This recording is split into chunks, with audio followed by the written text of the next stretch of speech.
Kenapa kita banyak salah kalau ngomong? Karena kita kalau ngomong dari nafsu kita, dari keinginan kita. Kita pengen ngomong, kita ngomong, gitu kan? Banyak salahnya nih akhirnya. Mudah-mudahan Allah selalu bimbing kita, insya Allah. Amin. Makanya orang yang paling banyak salahnya itu yang banyak ngomong dari hawa nafsunya.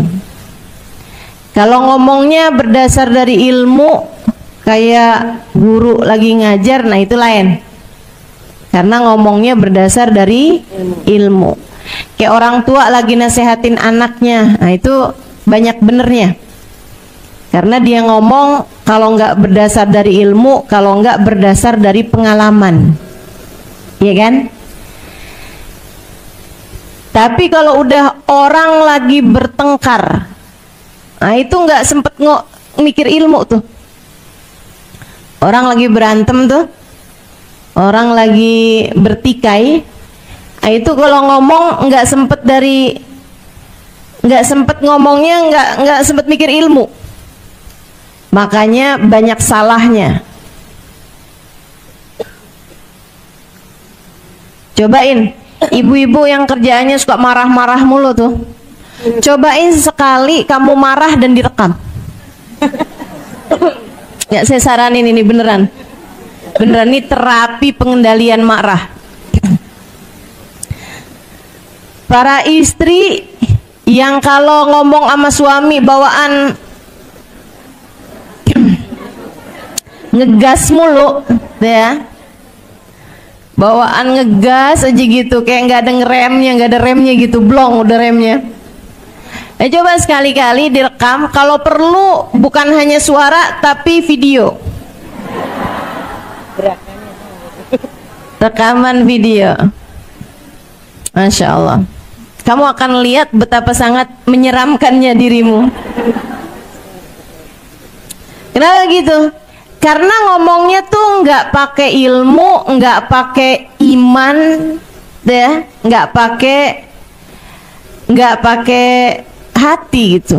Ngomongnya berdasar dari hawa nafsu, berdasar dari nafsu, keluar dari ego. Tuh banyak nyeselnya. Ada Ibnu Mas'ud lagi marah sama budaknya. Wah, suaranya kenceng banget. Dipanggil sama Nabi, ya Ibnu Mas'ud, nggak denger. Panggil lagi sama Nabi, ya Ibnu Mas'ud, nggak denger juga. Orang kalau lagi marah tuh kayak gitu tuh, liatin, serem. Dia marah lagi sama budaknya ini. Terus Nabi Muhammad teriakin lagi, ya Ibnu Mas'ud. Baru dia dengar, lebih ya Rasulullah. Tinggalkan budaknya, dia pergi kepada Nabi. Aku memanggilmu udah 3 kali Ibnu Mas'ud, saya nggak dengar wahai Rasul. Ibnu Mas'ud, ketahuilah, ketika seseorang sedang marah, setan memainkan hatinya seperti mana anak kecil memainkan bola di tangannya. Kayak gitu tuh setan, mainin hatinya orang yang lagi marah. Masya Allah. Nah, Nabi kenapa nggak banyak salahnya atau nggak ada salahnya? Bukan nggak banyak, nggak ada salahnya. Karena Nabi tidak pernah berbicara dari hawa nafsunya. Tidak pernah.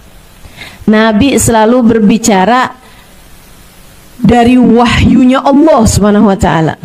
Dari wahyu dari Allah Subhanahu wa ta'ala. Alladzi la yantiqu anil hawa in huwa illa wahyun yuha. Semua yang disampaikan Nabi adalah wahyu yang diwahyukan oleh Allah Subhanahu wa ta'ala. Jadi Nabi ngomong iya, enggak, semuanya dari Allah Subhanahu wa ta'ala. Makanya kata Sahibul Burdah, Nabiyunal amirun nahi fala ahadun abarra fi qawli la minhu wala na'ami. Nabiyunal amirun nahi, Nabi Muhammad adalah Nabi yang amir juga, nahi juga, memerintah juga, ngelarang juga.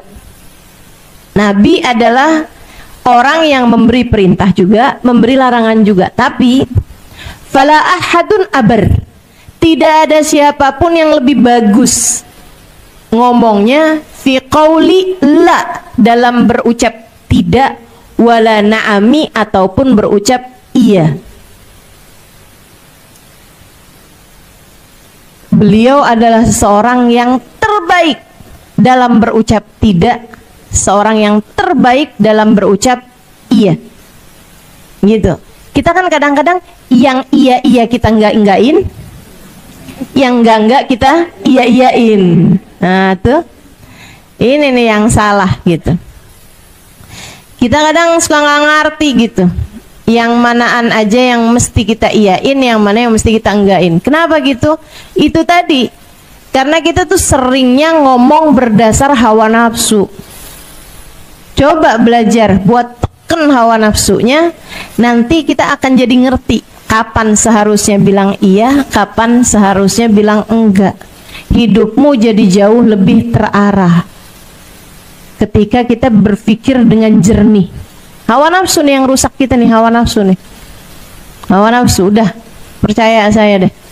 Hawa nafsu rusak kita, teman-teman. Keinginan kita pengen begini, kita pengen begitu. Nah, itu setiap kali. Tapi kan saya maunya, tanyain sama diri sendiri, kalau maunya Allah gimana? Kalau maunya Allah gimana? Gitu. Jangan segala-gala yang kamu pikirin mau kamu mulu gitu. Katanya pengen jadi hamba yang Allah senantiasa memberi padamu apa maumu, maka jadilah hamba yang selalu mempersembahkan apa yang Allah Subhanahu wa ta'ala mau. Orang-orang mulia itu gitu tuh. Mereka tuh ngomongnya bagus. Saya tuh dulu pernah mikir gitu kan. Saya kalau ketemu banyak kayak orang-orang yang lurus-lurus, orang-orang yang ahli ibadah gitu di kampung saya gitu, kayak orangnya tuh nyeremin gitu. Maksudnya tuh dalam artian kayak kalau ngomong banyaknya tentang urusan kayak neraka gitu-gitu kan, serem-serem gitu.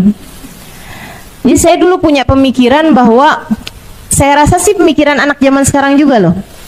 Mereka tuh suka ngelihat orang tuh kalau salik, kalau ngerjain apa yang diperintah sama Allah, kayak mendadak jadi menyeramkan gitu, mendadak jadi menakutkan gitu.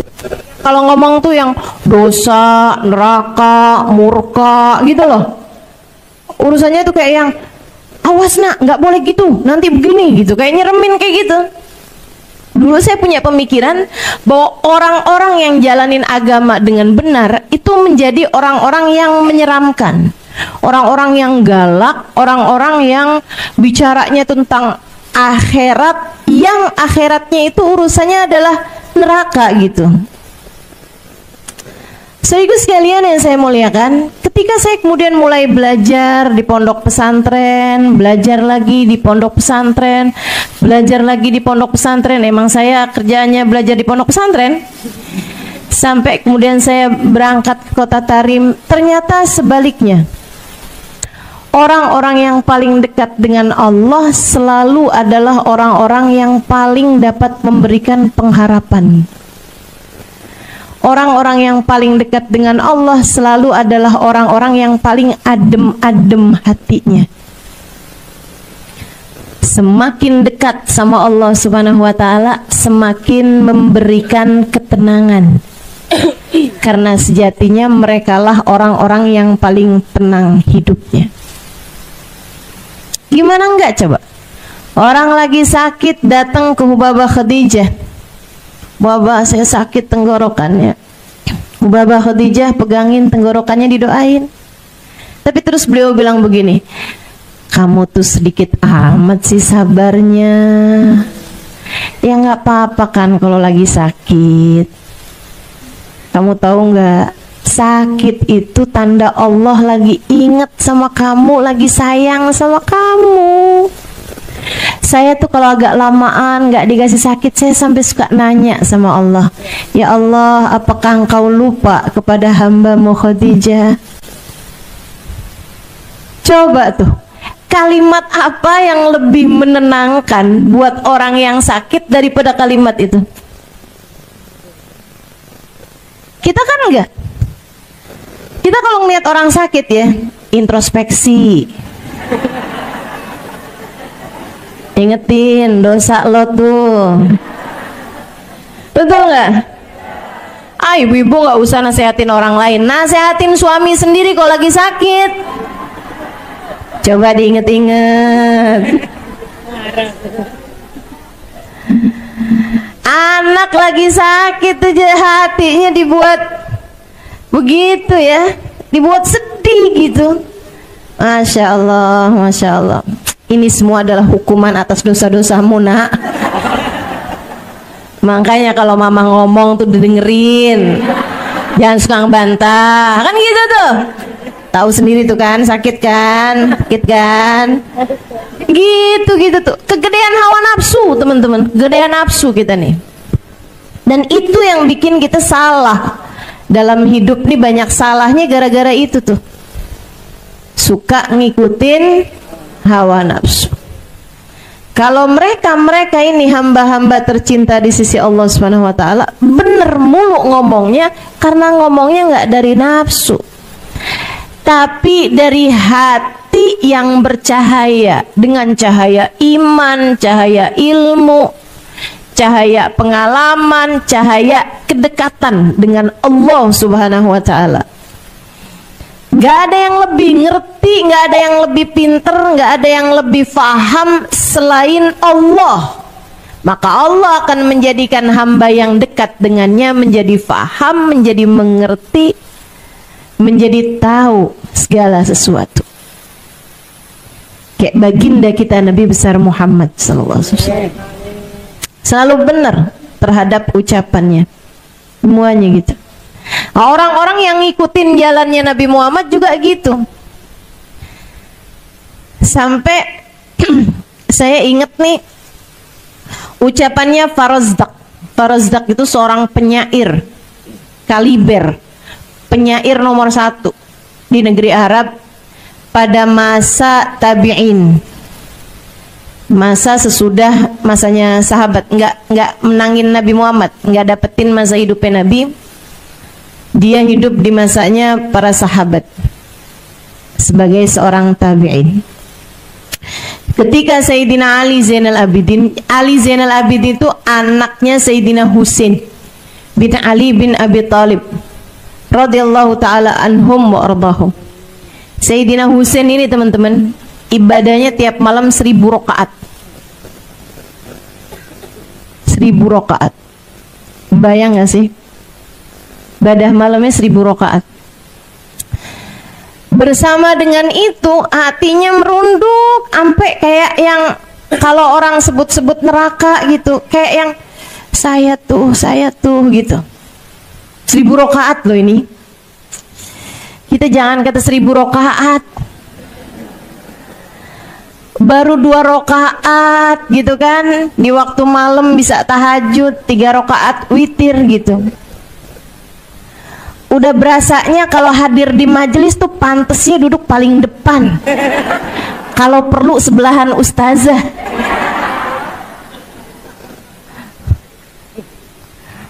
Masya Allah, Masya Allah. Ini ada orang sholatnya tiap malam 1000 rakaat. Kalau disebut tentang neraka kayak ngerasa yang paling pantas buat masuk neraka. Hati luar biasa bener kalau bercahaya. Saudaraku sekalian saya muliakan, satu hari beliau lagi mengerjakan ibadah haji di tahun yang sama. Khalifah, pemimpin di zaman tersebut, kayak presiden di zaman itu yang membawahi seluruh khilafah Islamiyah, bukan hanya di Saudi Arabia, bukan, tapi Mesir masuk, Yaman masuk, ya, semua negara-negara Arab nih di bawah kepemimpinan dia ini nih, khalifahnya nih, presidennya nih. Itu teman-teman lagi melaksanakan ibadah haji juga, tapi emang zaman itu tuh masih banyak yang soleh ya. Presiden haji itu nggak pakai dihalau orang, nggak pakai nih khalifahnya mau tawaf, kosongkan Ka'bah gitu, nggak ada, nggak pakai tuh kayak gitu. Atau misalnya Ka'bahnya di area sekitarnya dia dipakein pengawalan, nggak bisa ada orang ngedesek-desekin gitu, nggak. Zaman itu tuh nggak, khalifah ya udah gitu, ikutan haji barengan orang, ikutan tawaf barengan orang, tapi memang ada orang-orang di sekelilingnya juga gitu, ada beberapa sukanya. Abis dia tawaf pengen cium Hajar Aswad, nggak bisa-bisa, khalifah loh ini, ya kan? Sekarang nih kadang-kadang orang pengen cium Hajar Aswad susah-susah, dia manggil joki. Tahu nggak sekarang ada joki Hajar Aswad? Udah berapa tahun sih itu? Ya Allah, ya Allah. Saya pernah ditawarin juga gitu. Mau cium Hajar Aswad 300 real. Iya. 300 real cium Hajar Aswad. Nggak tahu, pokoknya dia akan sikut sana sikut sini gitu ya, sampai bisa bikin kita bisa cium Hajar Aswad gitu kali ceritanya. Saya juga nggak tahu, emang nggak pernah nyoba juga pakai joki. Itu teman-teman sekalian, khalifah mau nyium Hajar Aswad rame banget, penuh banget, dia nggak bisa tuh. Di saat lagi kayak begitu, tiba-tiba dari arah masjid mau menuju ke Ka'bah datang Ali Zainal Abidin. Ini urusannya pengawalan langit. Nah, ini lain nih, kalau orang-orang pakai pengawalan langit, pakai jalur langit nih, kita nggak bisa ada yang nyaingin. Kalau udah orang sama Allah dikasih jalurnya jalur langit, dan nggak ada yang bisa ngalahin. Allah kalau udah mau naikin orang, nggak ada sesiapa pun bisa nurunin orang. Kalau udah lewat jalur langit dijatuhkan sama Allah, nggak ada yang bisa naikin. Urusan jalur langit memang udah nggak ada lawan, So ikut sekalian saya muliakan, nih hamba-hamba jalur langit Sayyidina Ali Zainal Abidin bin Husain bin Fatimah bintun Nabi sallallahu alaihi wasallam. Begitu dia masuk aja ke area mataf, ke area pelataran Ka'bah, itu dari tempat dia berdiri langsung jalanannya sepi sampai ke Hajar Aswad. Langsung kayak langsung ada jalur, langsung bisa lihat Hajar Aswad. Kosong Hajar Aswadnya langsung. Orang-orang tuh kayak awas gitu. Khalifah lihat dong, siapa nih, kata Khalifah, siapa ada orang yang dimuliain sampai segitunya sama orang? Siapa dia orangnya yang sampai membuat semua mata tertunduk, semua kepala patuh sama dia ini gitu. Dia liatin orangnya kayak biasa-biasa aja tampilannya, nggak pakai imamah gede-gede, jenggotnya nggak yang panjang kayak apaan gitu. Biasa tampilan para habaib-habaib gitu tuh. Baju sederhana, segala sederhana gitu kan. Dia nanya sama orang-orang di samping-sampingnya, siapa dia? Kata Khalifah nih, ternyata orang-orang di sampingnya nih memang orang-orang yang biasa deket sama pejabat, yang kadang-kadang suka nggak mau kalau si pejabat ini ngerasa rendah hati, ada orang ngerasa minder, ada orang yang dimuliain lebih daripada dia gitu. Suka ada penyakitnya nih, penyakitnya orang yang deket sama orang besar.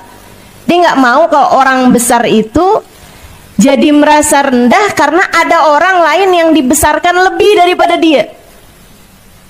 Ini penyakitnya nih, penyakitnya orang deket sama pejabat gitu ya, suka nutupin kritik-kritik dari rakyat yang gitu-gitulah.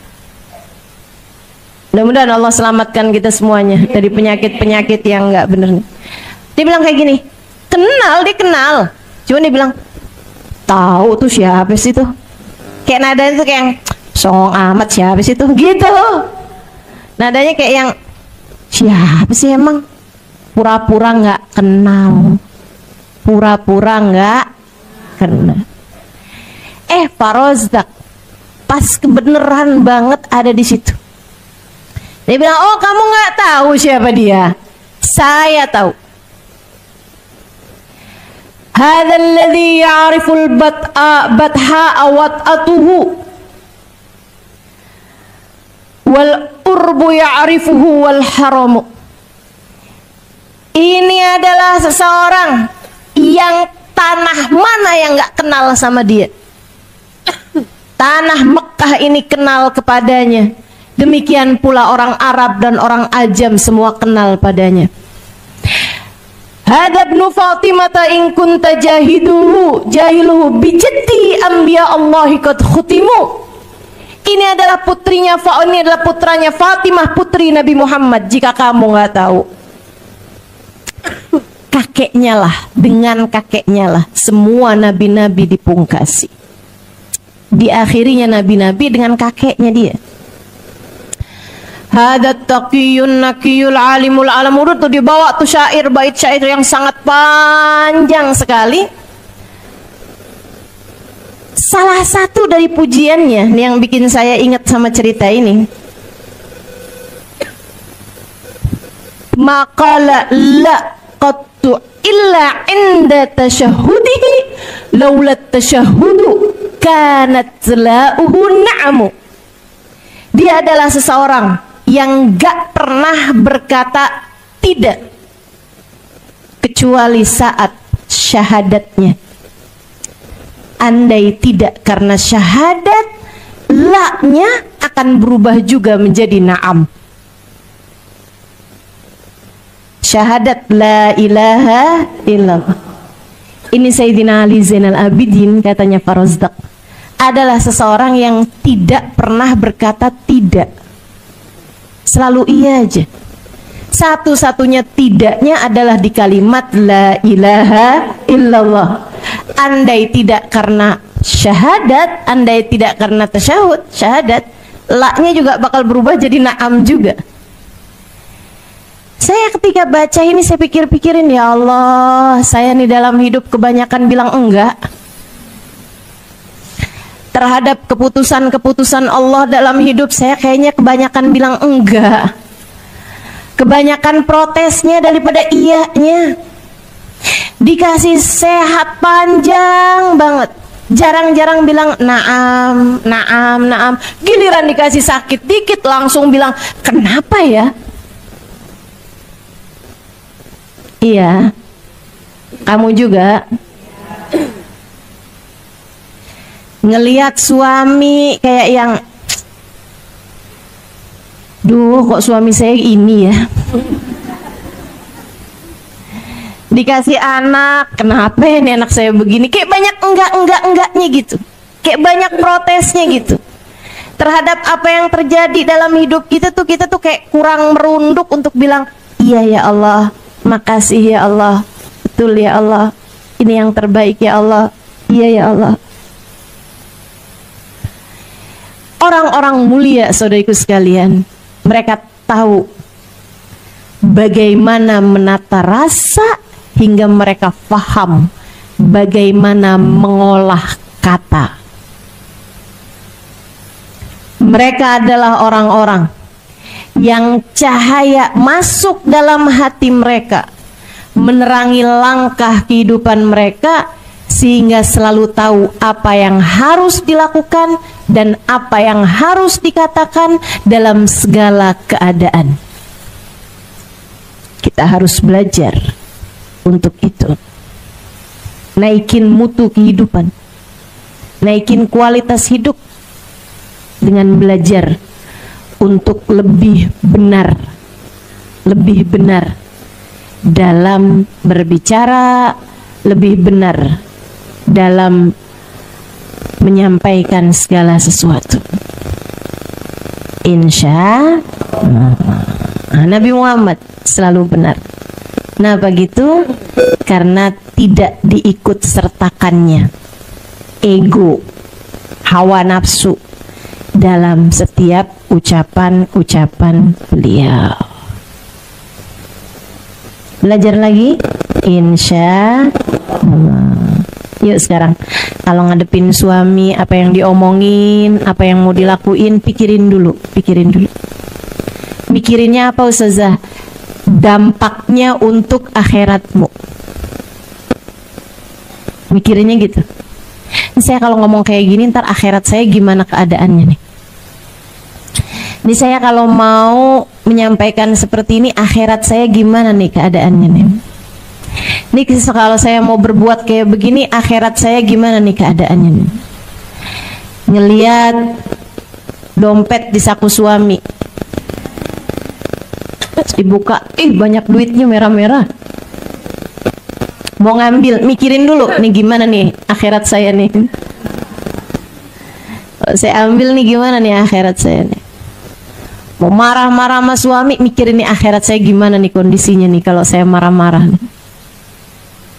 Karena orang kalau udah marah, teman-teman saudaraku sekalian, ikutin hawa nafsu, itu setan main-mainin hatinya kayak anak kecil mainin bola. Pernah lihat anak kecil mainin bola?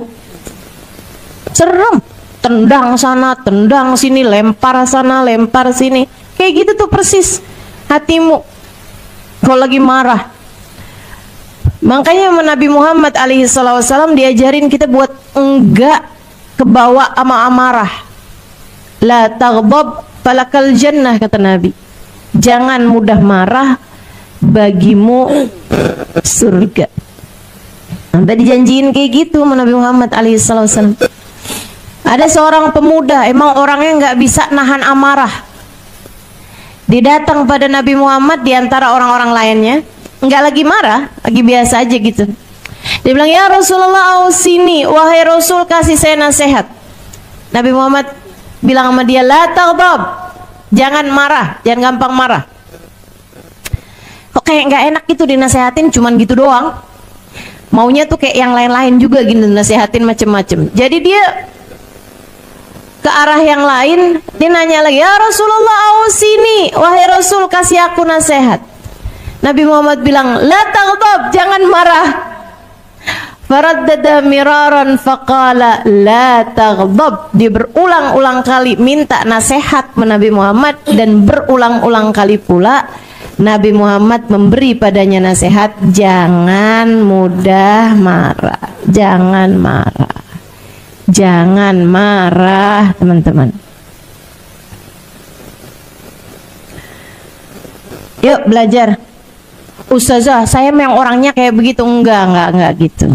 Enggak gitu. Percaya saya, kamu enggak gitu. Saya memang karakter saya tuh, Ustazah, saya memang orangnya mudah marah gitu. Enggak, teman-teman. Jangan percaya, itu omongan setan. Membenarkan perilaku burukmu itu kerjaan setan. Emang dia mah kayak gitu orangnya. Bukan orang sih, setan. Dia emang kayak gitu tuh kelakuannya tuh. Bikin kamu jadi menyerah, bikin kamu jadi merasa jahat, bikin kamu jadi merasa nggak enak, dan dia mencari pembenaran atas hal itu. Emang saya mau orangnya kayak gitu, kamu terima ya udah, enggak ya mau gimana lagi, emang saya kayak orangnya kayak gitu. Gitu tuh, itu kelakuan setan. Jangan percaya sama setan. Wa nafas wa syaitan fa'sihima wa in huma mahabakan nusha fattahimi. Kata Sohibul Burdah, setan mahawa nafsu, jangan percaya, biar kayak kelihatannya nasehatin sekalipun. Kayaknya lagi nasehatin gitu. Ya, enggak. Jangan percaya. Setan mahawa nafsu, emang kerjaan menyesatkan kita, teman-teman. Kenapa saya bisa bilang kayak begitu? Karena saya aslinya itu gampang banget buat marah. Saya nih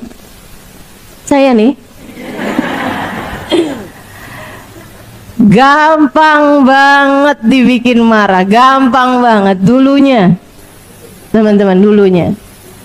Sekarang gimana Ustazah? Saya terus belajar untuk enggak jadi orang yang gampang marah. Berhasil kak? Ya namanya juga orang belajar, ya kan? Gitu. Tapi alhamdulillah saya kalau ditanyain, Ustazah kapan terakhir marah? Kapan ya? Udah lupa tuh. Saudara sekalian yang saya muliakan, coba tanyakan suamimu, kapan terakhir kamu marah-marah?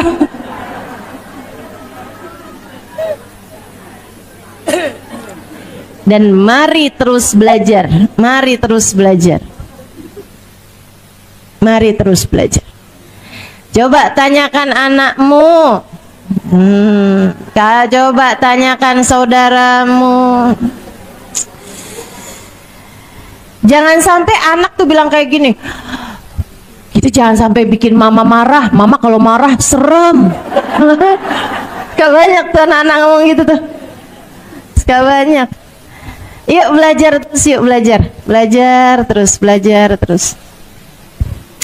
Gimana cara belajarnya itu tadi? Jangan biarkan setan itu menguasai hati kita gitu. Caranya kalau marah mau ngomong apapun pikirin gitu. Dampaknya buat akhirat saya kayak gimana gitu. Tapi kan ustazah kalau lagi marah kita kadang nggak bisa mikir. Latihan. Sebelum kemarahannya datang sering pikirin itu. Kalau mau ngerjain apapun, nih akhirat saya gimana nih ya kalau saya ngerjain ini. Kalau saya ngomong kayak gini akhirat saya kayak gimana ya. Ini jadi penyesalan apa jadi hal yang saya syukuri nih kalau saya ngomong. Terus sering pikirin itu gitu. Kita mau pakai baju nih, kalau saya pakai baju kayak gini Allah ridha apa enggak nih ya. Mau ngapain aja tuh kita mikirin nih, kalau saya pergi ke sini Allah ridha apa enggak ya. Terus gitu. Nanti lama-lama marah pun kamu masih bisa mikir gitu. Ngomong kayak begini nanti kayak gimana ya Allah sama saya ya. Gimana akhirat saya. Nanti terlatih teman-teman, terlatih. Semoga begitu. Lama-lama akan terlatih. Diajarin juga sama Nabi.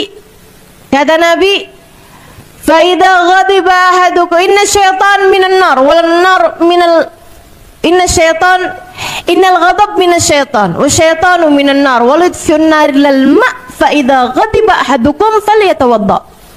Kata Nabi, setan tuh dari api. Marah itu dari setan. Setan itu dari api. Gak ada yang bisa madapin api selain air. Maka apabila kamu sedang marah, segeralah berwudu. Diajarin sama Nabi.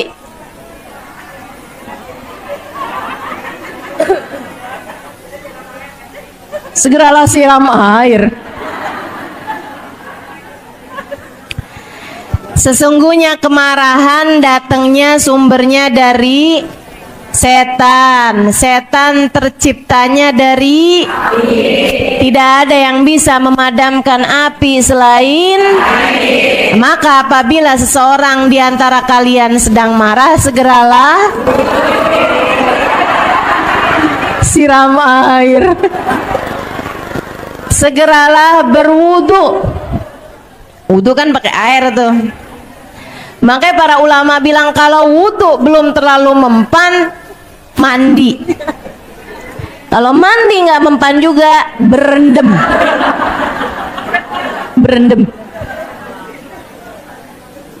Tadi dipanggil misalnya, gimana sih? Mas suaminya panggilin, dalam kamar mandi bang. Ngapain berendam? Bukannya kita nggak punya buat berendam, di bak mandi bang. Di ember kalau enggak. Ngapain kau berendam? Disuruh mau saja.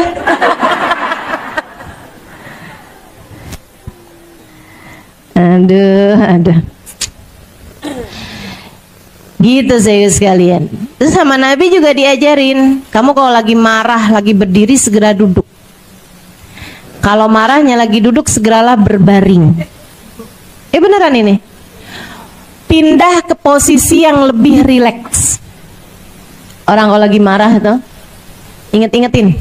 Ini ya, ini salah satu tips and trick dari orang yang udah belajar dalam mengalahkan kemarahannya. Yuk, diamalin. Buat siapapun yang gampang marahan, nih ilmunya. Emang belajar mah kayak gitu. Belajar tuh bukan cuman urusan-urusan sholat, ibadah. Mengalahkan kemarahan itu sesuatu hal yang harus kita pelajari. Jadi kalau kamu lagi marah tuh, kalau lagi datang marah di saat kamu duduk, jangan berdiri. Kebanyakan orang seperti itu, karena memang dikuasai hawa nafsu, dikuasai nama setan tuh kayak gitu tuh. Lagi duduk, ngelihat HP suami atau kelihatan HP suami, udah transfer sayang, waduh, biasanya langsung sontak berdiri tuh, apa? Wah,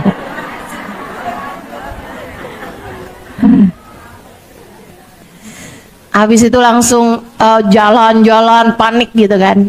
Jangan. Sama Nabi disuruh, kalau kamu lagi duduk posisinya, ketika datang marah malah suruh baringan. Iya, dilosor.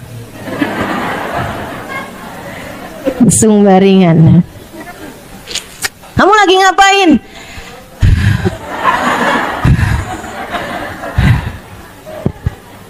Marah ternyata. Yuk belajar menguasai kemarahan, biar hidup nggak banyak nyeselnya. Amin. Wa annahu alaihi salatu wassalam sadiq fi jami' ama akhbara bihi anillahi ta'ala. Nabi Muhammad selalu benar terhadap apapun yang dia sampaikan dari Allah, yang beliau sampaikan dari Allah. Sebab semua ucapan Nabi Muhammad adalah wahyu dari Allah Subhanahu wa taala, tidak pernah bersumber dari hawa nafsunya.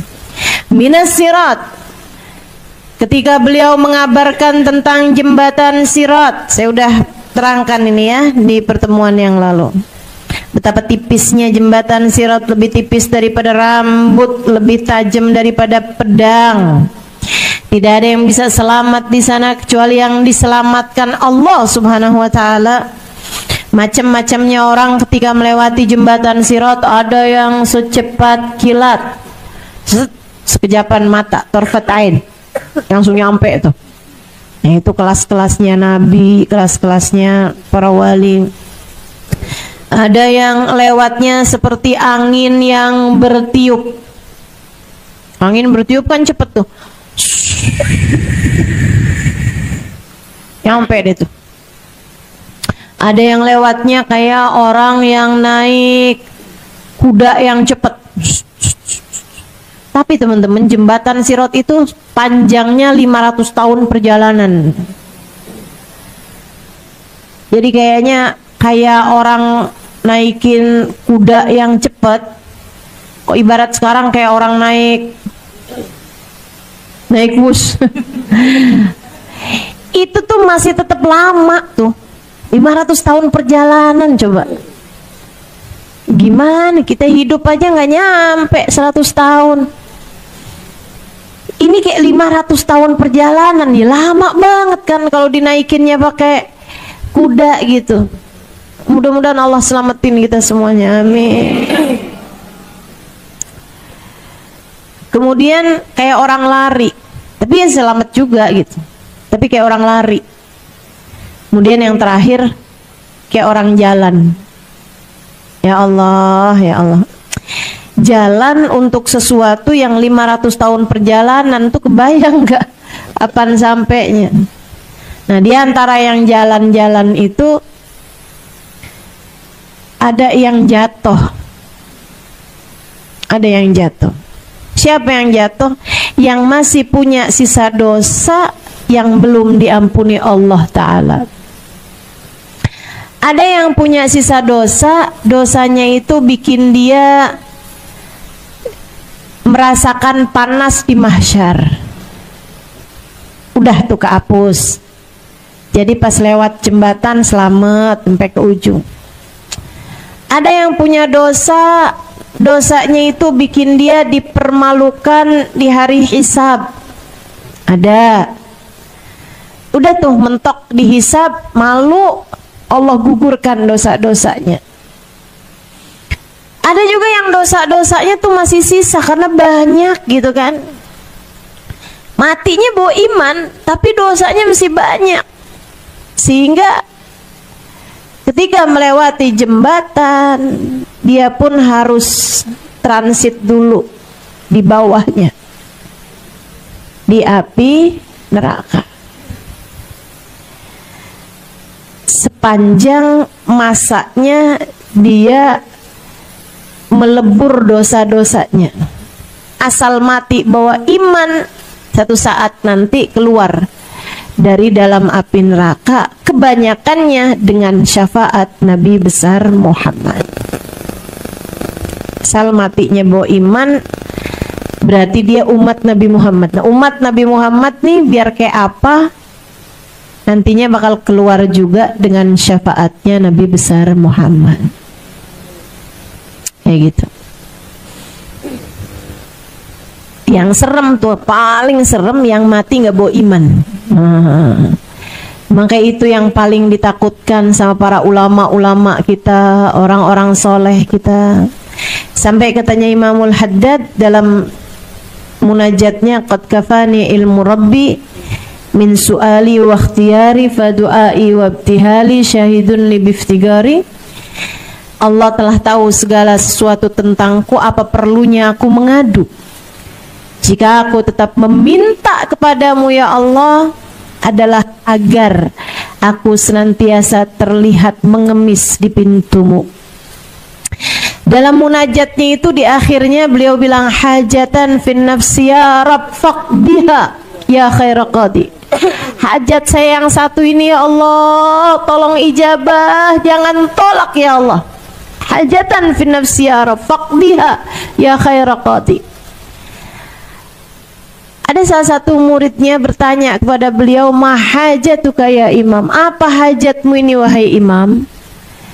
Kayak pengen tahu gitu hajatnya orang sekelas Imam Al-Haddad, wali min auliyaillah, buta tapi hafal Quran, hafal ribuan hadis Nabi Muhammad, hafal, beliau nyaris hafal kitab Ihya, teman-teman. Ini gimana ceritanya? Kalau bukan wali min auliyaillah nggak bisa nih. Ini ilmu laduni namanya. Bahkan beliau ketika nulis banyak-banyak kitab itu dalam keadaan buta, saudaraku sekalian. Dan beliau ketika mau menuliskan salah satu hadisnya Nabi besar Muhammad SAW, beliau nggak tahu hadis ini sahih apa enggak, hadis ini benar Nabi Muhammad mengucapkannya atau enggak. Langsung nanya sama Nabi Muhammad SAW.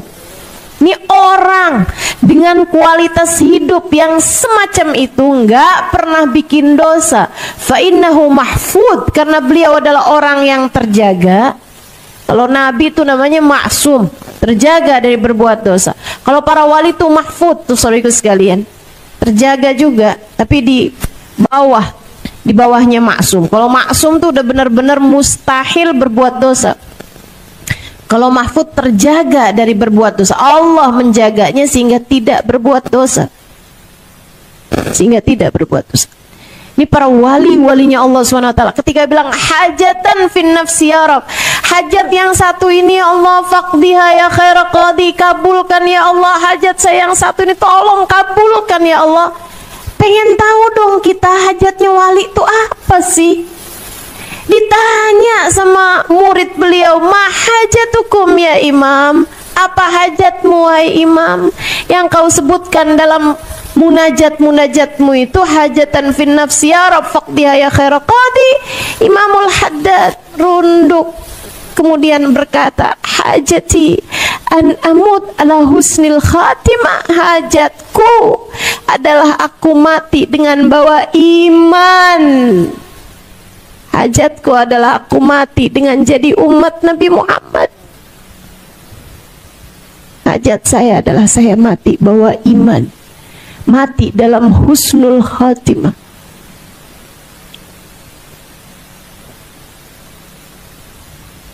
Kita kadang-kadang kalau kayak doa, ya Allah, iman Islam tetepin dalam hati ya Allah, kayak yang ya iyalah, masa hidup aja beriman, masa sih mati nggak beriman gitu. Kita nggak tahu bahwa itu tuh, nih kita hidup nih ujian tuh saudaraku sekalian, ujian buat Allah lihat nih orang ini pantas mati bawa iman apa enggak. Ih, serem banget gitu. Kamu punya anak yang anakmu misalnya, mohon maaf ya, punya kekurangan gitu ya, nggak pinter misal gitu, anakmu nggak naik kelas gitu, itu ujian. Ujian apa? Ujian keimananmu untuk Allah lihat kamu dikasih anak kayak begini, bisa nggak nih kamu pertahankan keimananmu. Untuk aku lihat nanti kamu mati bawa iman apa enggak. Kamu punya suami, misalnya keras, misalnya pelit, misalnya apapun aja, ujian dalam hidupmu. Allah mau lihat. Suamimu sakit, suamimu kena kecelakaan, misal gitu ya. Itu adalah ujian dalam hidupmu, teman-teman. Allah mau lihat, nih yang ini nih, istri yang satu ini nih, pantas gak buat dia mati, aku pertahankan iman dalam hatinya. Apapun yang datang dalam hidup kita nih teman-teman, kamu lagi dikasih sakit, kamu lagi dikasih sulit, kamu lagi dikasih apapun ujian, hasilnya bahwa imankah dirimu itu saat kematian. Allah mau lihat, Allah mau lihat, pantas nggak nih iman dia bawa nih, berhasil nggak nih. Makanya ketika kamu mati bawa iman di dalam hatimu, cinta dalam hatimu pada Allah dan Rasulnya, tuh kayak orang lagi ditulis di lembarannya lulus. Dia tuh stempel kelulusan dalam hidupmu adalah kamu mati dengan membawa iman. An amut ala husnil khatim. Sebab kau udah matinya nggak bawa iman, udah tuh nggak ada siapapun bisa menyelamatkanmu. Tidak bahkan baginda Nabi Muhammad sallallahu alaihi wasallam. Kau udah mati, kamu nggak lagi orang yang beriman, kamu mati dalam keadaan Tuhan kamu udah bukan Allah lagi, kamu udah nggak percaya lagi sama Nabi Muhammad, udah tuh, udah gak ada yang bisa menyelamatkanmu teman-teman. Makanya hati-hati dalam hidup nih, hati-hati sama suami yang benar, sama anak yang benar, sama keluarga yang benar. Jangan putus silaturahim sama keluarga, sama kerabatmu tuh yang baik-baik, yang baik-baik, sama tetangga yang baik, sama orang yang baik. Jangan punya hati yang tega nyakitin siapapun, jangan, jangan teman-teman. Itu ujian keimanan semuanya, ujian keimanan. Ngadepin mertua begini, ngadepin ipar begini, ujian bagi keimananmu. Yang benar ngadepinnya, yang benar. Ujian dalam hidupmu tuh kerjain dengan benar. Belajar lagi, kita belajar terus untuk bisa menaikkan kualitas hidup kita, insya Allah.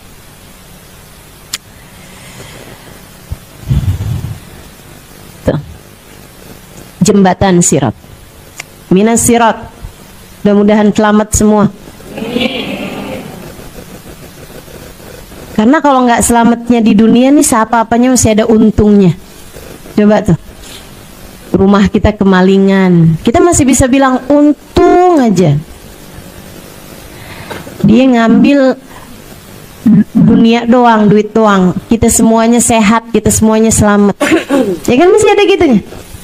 Kecelakaan nih, mobilnya rusak gitu kan, mobilnya ketabrak gitu, tapi orangnya selamat, untung aja, masih ada untungnya. Pokoknya yang namanya dunia nih, seapa-apanya kamu celaka, selalu aja masih ada sisi untungnya. Tapi kalau udah akhirat kamu celaka, nggak ada untung-untungnya lagi, udah nggak ada untung-untungnya lagi. Udah kamu mati nggak bawa iman, udah tuh, udah nggak ada untung-untungnya teman-teman, nggak ada, udah. Kamu sudah tidak lagi menjadi seseorang yang beruntung. Ya Allah, ya Allah. Mudah-mudahan Allah selamatkan semuanya insya Allah. Kita, anak-anak kita, orang-orang yang kita sayangi, semoga selamat semuanya. Allah tetapkan iman Islam di hati kita semuanya insya Allah. Amin. Makanya orang di Tahrim tuh kan sering tuh pada minta doa. Orang di Tahrim kalau ketemu tuh pasti yang usik bidoa gitu, usik bidoa, tolong doain saya ya, doain saya gitu. Di Indonesia juga kan, maksudnya doain saya dong, sering banget gitu. Cuman bedanya kalau di Indonesia kalau saya tanya gitu, doain apa? Doain sehat saja, doain panjang umur gitu. Kalau di Tahrim kalau saya tanya gitu, minta doa apa? Husnul khatimah gitu. Mereka kayaknya lebih ngerti gitu ya apa yang harus diminta. Kita yang diminta cuma sebatas urusan dunia. Kayaknya sudah perlu untuk kita ganti prioritas dalam hidup kita ini, an amut ala husnil khatim. Kelulusan kita dalam berkehidupan yaitu mati dengan husnul khatim. Biar seapa-apanya masih ada kesempatan kita untuk kembali dinaikkan saat kita terjatuh, saat melewati jembatan sirat, jatuh ke neraka untuk meleburkan dosa-dosa, tapi ada kesempatannya untuk naik kembali di atas jembatan dengan syafaat Nabi Muhammad. Semoga amin, dapat syafaat orang-orang mulia, semoga amin. Minas sirat wal mizan, juga timbangan. Inna kaffatal mizan ma bainas samai wal ard. Sungguhnya di akhirat nanti itu ada timbangan, kata Nabi Muhammad, dan raca, dua timbangan, hasanat wa sayiat, dosa sama pahala ditimbang. Dan itu saudara sekalian, satu kafahnya, satu neracanya, ma bainas samai wal ard, segede langit dan bumi, segede antara langit dan bumi, gede banget, yang mau ditaruh tuh gede banget. Makanya mesti punya banyak pahala buat ngegedein timbangan pahala kita. A'udzubillahi minasyaitonirrajim. Fa amman thaqulat mawazinuhu fa huwa fi 'ishatir radiyah. Adapun orang-orang yang berat timbangan amal kebaikannya, maka dia akan berada dalam kehidupan yang menyenangkan. Fama man khaffat mawazinuhu fa ummuhu hawiyah. Adapun orang yang ringan timbangan amal kebaikannya, ringan pahalanya, fa ummuhu hawiyah, maka ibunya adalah hawiyah. Wa ma adraka ma hiya, kamu tahu apa itu hawiyah? Narun hamiyah. Ibunya adalah narun hamiyah, neraka yang sangat panas, membakar. Kenapa kok bahasanya fa ummu hawiyah? Sebab ibu tuh kalau anaknya datang dia bakal meluk. Apalagi udah lama terpisah. Kamu baru terpisah beberapa jam aja karena anak berangkat sholat, berangkat sekolah TK. Begitu dia keluar, kamu siap melukin dia karena kamu adalah ibunya. Dan anak juga tuh, diantara sekian perempuan-perempuan, dia nggak akan nyari mana yang paling cakep ya, enggak. Dia akan nyari kamu karena kamu adalah ibunya. Dia akan kembali kepada ibunya. Itu yang Allah maksudkan fa ummu hawiyah. Maka tempat kembalinya dia, ibu yang akan memeluk dia adalah api neraka yang sangat panas. Serem banget. Allah tuh memang, bahasa Al-Quran itu teman-teman, ngeri banget. Bisa gitu Allah tuh naroin bahasanya tuh fa ummu hawiyah, serem banget kan. Enggak fa mau'iduhu hawiyah, fa mi'aduhu hawiyah, maka tempat kembalinya adalah hawiyah gitu. Enggak, fa ummu hawiyah, maka ibunya dia adalah hawiyah. Ma'adrak mahiyah. Kamu tahu nggak kenapa nih? Siapa dia nih? Emaknya dia tuh siapa gitu? Yang bakal meluk dia, yang bakal di tempat kembali dia, narun, api neraka yang sangat panas, berkobar. Orang yang ringan timbangan amal kebaikannya, pahalanya, dan berat dosa-dosanya, maka dia dikembalikan kepada hawiyah. Semoga Allah selamatkan kita semua. Ngeri, neraka tuh ngeri. Ya Allah, ya Allah. Allahumma ajirna minan nar. Allahumma ajirna minan nar. Allahumma ajirna minan nar. Allahumma ajirna minan nar.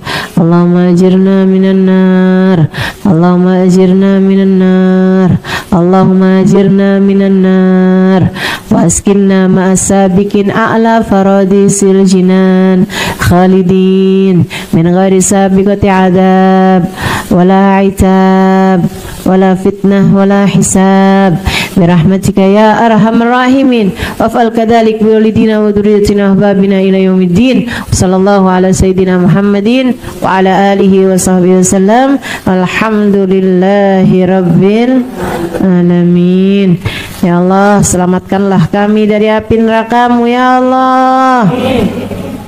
Tempatkanlah kami ke dalam surga-Mu ya Allah, tanpa hisab, tanpa adab, tanpa itab, tanpa dicela terlebih dahulu ya Allah, tanpa dijelek-jelekan terlebih dahulu, tanpa harus menanggung rasa malu terlebih dahulu. Masukkan kami ke dalam surga-Mu ya Allah. Khalidin, kekalkanlah kami di dalamnya. Waf'al kadzalik walidina, demikian pula lakukan hal yang sama untuk dua orang tua kami, mauladina, anak-anak kami, wahbabina, orang-orang yang kami sayangi ya Allah, ila yaumiddin, sampai akhirat nanti ya Allah. Rahmatika ya arhamar rahimin, rahmat-Mu yang kami harapkan, wahai Zat yang paling pengasih dan penyayang. Baca doa itu habis subuh 7 kali, habis maghrib 7 kali. Ada hadisnya, siapa yang minta perlindungan kepada Allah dari api neraka di pagi hari, kalau dia meninggal hari itu, Allah akan bilang, ini adalah hambaku yang telah memohon kepadaku perlindungan dari api neraka, maka hindarkanlah dia, wahai malaikatku, dari api neraka selama-lamanya. Siapa yang bacanya ba'da maghrib, kalau dia meninggal malam tersebut, maka dia juga akan digitukan Allah Subhanahu wa taala kepada para malaikat-malaikatnya, wahai malaikatku, amankanlah hambaku dari api neraka selama-lamanya, sebab dia telah memohon perlindungan kepadaku dari api nerakaku. Nah, karena kita nggak tahu kapan kita mati, baca tiap hari, habis subuh sama habis maghrib. Insya Allah teman-teman saudara sekalian, kalau kamu adalah orang yang akan dihindarkan dari api nerakanya, insya Allah ngepasin meninggal dunia di hari yang subuhnya kamu baca itu, ba'da maghribnya, atau kalau malam ba'da maghribnya kamu baca itu. Dan kalau orang itu memang akan Allah Subhanahu wa taala masukkan ke dalam api nerakanya, akan dimasukkan ke dalam api nerakanya, dia bakalan meninggal dunia di hari yang subuhnya dia nggak baca itu, atau di saat malam meninggalnya, maghribnya nggak baca itu gitu. Makanya kita mesti istiqomah, mudah-mudahan terus saja baca habis maghrib sama habis subuh. Biasanya dibacanya habis doa ya, habis kamu doakan sebelumnya kan baca istighfar, baca ayat kursi, baca subhanallah 33 kali, alhamdulillah 33 kali, Allahu Akbar 33 kali kan gitu ya.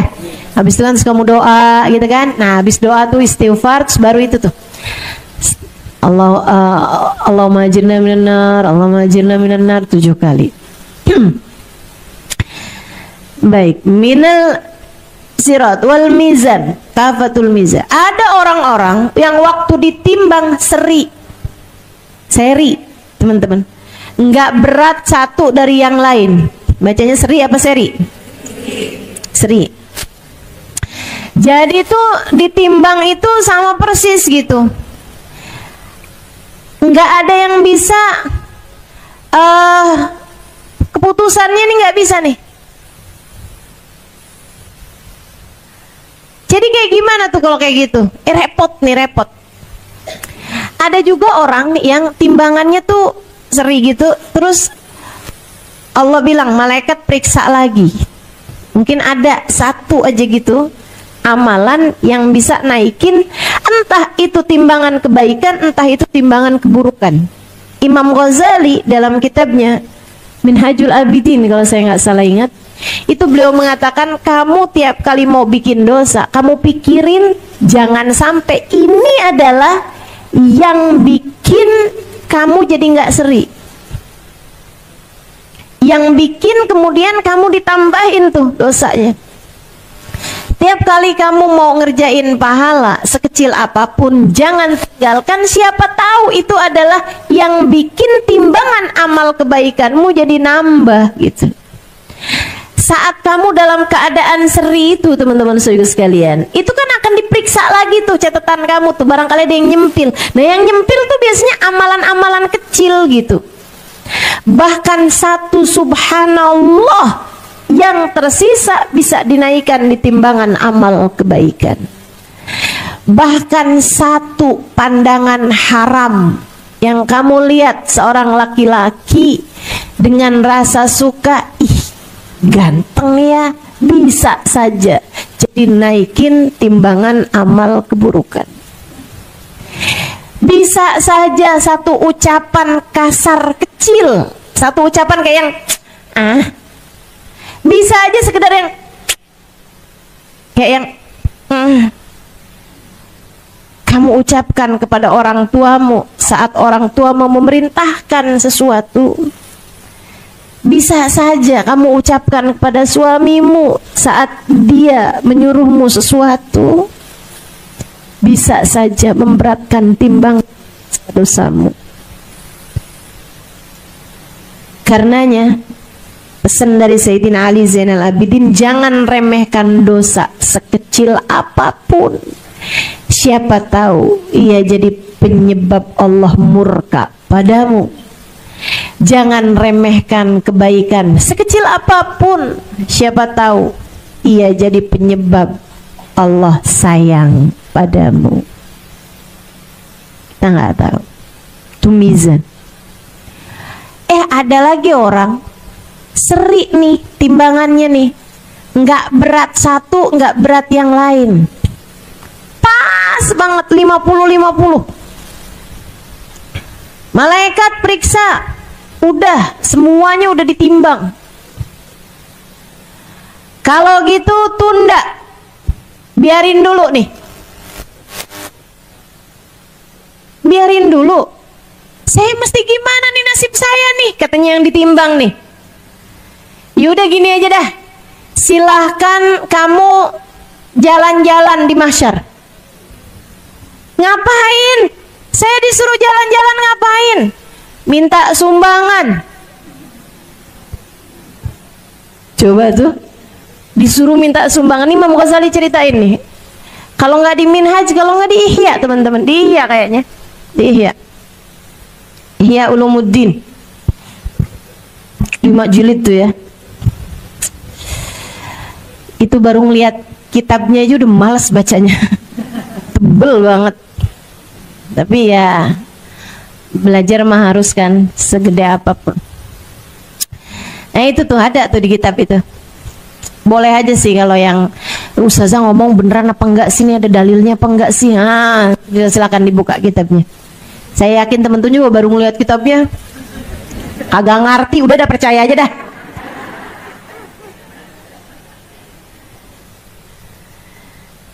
Di bab tentang kiamat ya, kiamah wa hauliha itu ada tuh. Kitab kelima kayak masalah. Nanti Imam Ghazali membahas hal ini teman-teman, tentang mizan. Ada orang timbangannya seri, dia pun kemudian sama Allah disuruh nyari sumbangan, gitu ya. Nah kalau di dunia mah udah nggak usah deh kita deh, jangan pernah minta-minta orang. Satu titik hitam di akhirat bagimu setiap kali kamu minta. Jangan jadi orang selamitan, jangan jadi orang suka minta-minta orang. Itu nanti satu titik hitam di wajahmu di akhirat nanti. Ustazah kalau mintanya minta fallback gimana? So itu sekalian yang saya muliakan, akhirnya ya emang mau gimana lagi gitu kan. Dia pun dengan pikiran putus asa di jalan juga gitu, di jalan ketemu sama anaknya. Dia bilang, alhamdulillah nak, mama ketemu kamu nak, mama minta tolong. Apaan mah? Mama nih lagi ditimbang nih amalnya kan. Terus seri nak. Sumbang nape? Bagiin, gak usah banyak-banyak deh nak, asal lebih berat aja gitu. Apaan mak? Satu tasbih kamu kek, satu sujud kamu kek gitu, apa aja gitu. Satu sholawatan kamu kek, apa aja. Satu sedekah kamu nak yang kamu sumbangkan gitu. Gak usah banyak-banyak. Ayo nak, kasih nak. Ingat gak nak, kamu tuh pernah ada di perut mama 9 bulan. Kata anaknya, gak inget mah, saya kan masih jadi janin. Teman-teman saya sekalian, anaknya kemudian bilang, "Ma, masalahnya kan saya juga nggak tahu nih timbangan senter kayak gimana." Iya juga sih ya. Anak nggak bisa nyumbang, suami nggak nyumbang, orang tua nggak nyumbang, karena mereka juga takut di padang mahsyar kan gimana kabar timbangan-timbangan dia nih gitu. Lagi sama-sama ditimbang, lagi masih perhitungan amal gitu. Di saat dia udah bertahun-tahun nyari sumbangan, itu mahsyar tuh urusannya nggak ada yang sebentar. Di saat dia udah bertahun-tahun minta sumbangan nih nggak dapet-dapet, saat dia udah mulai putus asa, udah mau gimana lagi, udah dah nasib saya kayaknya nih. Saat orang-orang udah pada masuk surga, kayaknya masih saya ada di timbangan aja nih urusannya. Tahu-tahu ada yang nanya, "Ngapain? Minta sumbangan." "Oh, kenapa soalnya?" "Soalnya amal ibadah saya seri nih." "Oh, kalau gitu punya saya aja dah." Lah, nemu. Ya udah punya saya aja dah. Yuk, kita bawa nih. Malaikat dapat nih. Oh iya, amalan dia nih, taruhin.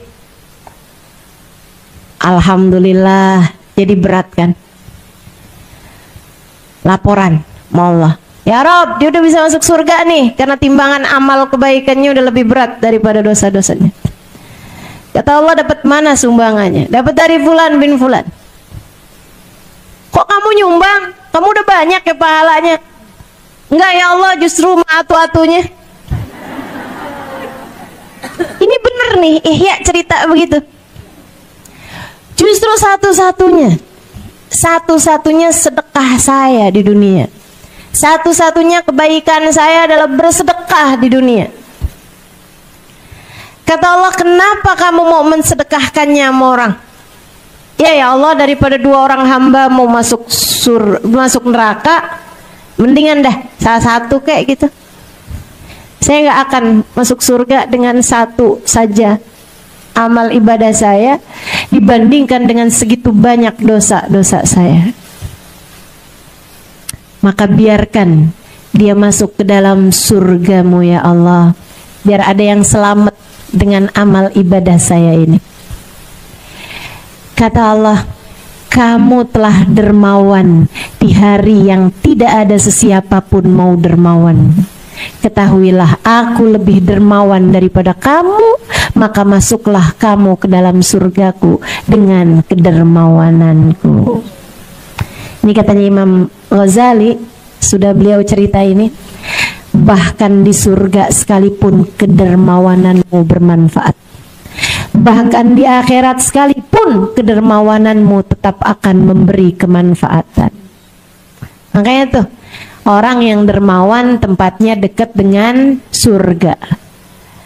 Orang dermawan tuh al-karim. Al-karim garibun minallah, garibun minal jannah, ba'idun, garibun minallah, garibun minan nas, garibun minal jannah, ba'idun minan nar. Orang yang dermawan dekat sama Allah, dekat sama orang, dekat sama surga, gitu kan?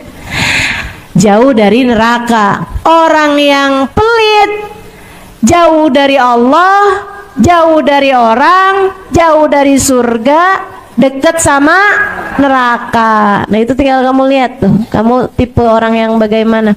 Mudah-mudahan Allah jadikan kita semuanya dermawan. Kamu gak bisa mikir, kalau gitu saya maksiat aja banyak-banyak, Satu kebaikan saya ntar saya mau sumbangin biar kita berdua masuk dalam surga. Ya, mana ceritanya tuh? Minas sirat wal mizan wal haud, dan juga haud. Haud telaganya Nabi kita Muhammad sallallahu alaihi wasallam, yang kata Nabi, "Inna haudi ma baina Ailah wa Son'a." Sungguhnya telagaku itu seluas dari Ailah. Ailah itu kota di Mesir, wa Son'a kota di Yaman. Itu telaganya Nabi itu panjang. Panjang kayak lebih panjang daripada Jakarta Surabaya gitu. Walahu minal abari ka'adat tujumis sama. Punya cangkir sebanyak bilangan bintang di angkasa. Itu cangkirnya banyak. Umatnya tuh pasti bakalan kebagian. Ya, umat semua kebagian. Yang nggak kebagian orang yang bukan umatnya Nabi Muhammad. Dan itu ada orang-orang, kata Nabi Muhammad, habis cerita tentang telaganya, lebih manis daripada madu, lebih putih daripada susu. Tampilannya putih, telaganya Nabi itu. Orang umat berdatangan semuanya ngambil cangkir kemudian minum, ambil cangkir kemudian minum. Orang yang minum dari telaganya Nabi insya Allah masuk surga nantinya, karena dijanjiin sama Nabi, man syarib minhu lam yadma ba'daha abada. Siapa yang minum dari telaga itu nggak akan haus selamanya. Orang di neraka tuh pasti kehausan. Jadi orang kalau minum dari telaganya Nabi berarti artinya dia akan masuk surga gitu. Nah ini teman-teman sekalian, bagian dari syafaatnya Nabi Muhammad. Telaganya Nabi itu bagian dari syafaatnya Nabi kita Muhammad alaihissalam. Tapi ternyata ada orang-orang yang kata Nabi Muhammad, faltafattu faidan biaqwam. Saya menoleh, ternyata ada orang-orang yang tampilannya kayak tampilan umatnya Nabi. Tampilannya nih kayak tampilan umatnya Nabi. Kalau perempuan dia kerudungan gitu ya, bahkan kadang-kadang kerudungannya lebih lebar-lebar gitu. Kalau laki-laki itu tampilannya emang kayak tampilan umatnya Nabi gitu, sarungan, pecian gitu ya, bahkan jenggotan juga gitu. Sehingga sekalian tampilannya kayak umatnya Nabi. Mereka mau minum dari telaga Nabi, diusir sama para malaikat, ditendang-tendang sama malaikat. Nabi ngelihat itu, kemudian Nabi Muhammad bilang, ummati, ummati, malaikat biarin apa, itu kan umat saya tuh, itu kan umat saya. Modelannya tuh kayak umatnya Nabi banget gitu. Jadi Nabi nggak tega, dan mereka mau masuk kan artinya memang umatnya Nabi gitu. Ditendang-tendang sama malaikat, enggak, sana, bukan, kamu bukan. Ummati, kata Nabi Muhammad bilang sama malaikat. Malaikat bilang, suhqan lahum ya Muhammad, innaka la tadri ma yaf'aluna ba'dak. Enggak nih wahai Rasulullah, yang ini bukan umatmu, meskipun kelihatannya kayak iya. Kelihatannya kayak iya. Kamu nggak tahu aja apa yang mereka buat sesudahmu itu. Ini serem sih. Siapa nih mereka ini? Sehingga sekalian, para ulama sih banyak bilang mereka ini adalah kelompok orang-orang yang mereka tuh ibadah di dunia kayak ibadahnya umat Nabi Muhammad, tapi hati mereka nggak punya cinta sama Nabi Muhammad. Nggak ada cintanya gitu sama Nabi. Ziarah makam Nabi syirik. Nabi Muhammad dah meninggal, nggak bisa ngapa-ngapain lagi dalam alam kubur. Nabi Muhammad hanya manusia biasa, nggak bisa buat apa-apa gitu. Ini yang kayak beginian ngomongnya di dunia aja udah kayak begitu. Yang dia mau datengin telaganya Nabi, ya gimana coba? Waktu di dunia bilang Nabi Muhammad hanya manusia biasa aja, ya malaikat kan kesel. Kalau menurut kamu Nabi Muhammad manusia biasa aja, nggak punya tenaga, sana kamu. Ngapain kamu datang ke telaganya? Kamu bilang kan manusia biasa, ngapain kamu datang ke telaganya? Kamu bilang Nabi Muhammad nggak bisa apa-apa, ngapain kamu datang ke telaganya? Tampang kamu sih kayak umatnya, tapi kamu bukan umatnya. hatimu nggak punya rasa cinta kepadanya. Bahkan orang-orang yang datang berziarah ke makam Nabi, kamu mengatakan mereka telah syirik. Kamu mengatakan mereka telah berlebih-lebihan kepada Nabi. Bahkan yang sekedar datang ke makam Nabi Muhammad kemudian berucap salam kepada Nabi Muhammad, kamu menghardiknya. Kemudian kamu berkata, kiblatnya sebelah sana, kiblatnya sebelah sana, jangan ngadep ke sini, kiblatnya sebelah sana. Ini hanya makam Nabi Muhammad, nabinya udah mati, kiblatnya ke arah sana. Nih sekarang ngapain kamu datang ke telaganya? Jangan sampai kita, anak-anak kita, turunan-keturunan kita ikut sama pemahaman-pemahaman yang tidak bertanggung jawab semacam itu. Agama ini agama cinta.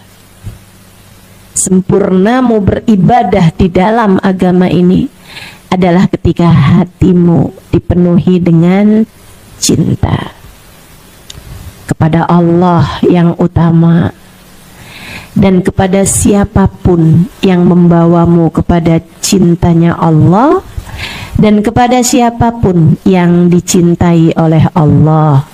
Dan ketahuilah, tak ada yang pernah mencintai dan dicintai Allah lebih daripada kekasihnya baginda kita Nabi besar Muhammad. Maka beribadahlah dengan sepenuh cinta padanya. Sholatlah dengan cinta pada Allah dan kepada Nabi Muhammad. Rasakanlah saat lisanmu berucap, inni wajjahtu wajhi lilladzi fataras samawati wal ardh. Aku hadapkan diriku yang hina dina kepada Engkau ya Allah, penguasa langit dan bumi. Dan saat lisanmu berucap, assalamu alayka ayyuhan nabi wa rahmatullahi wa barakatuh.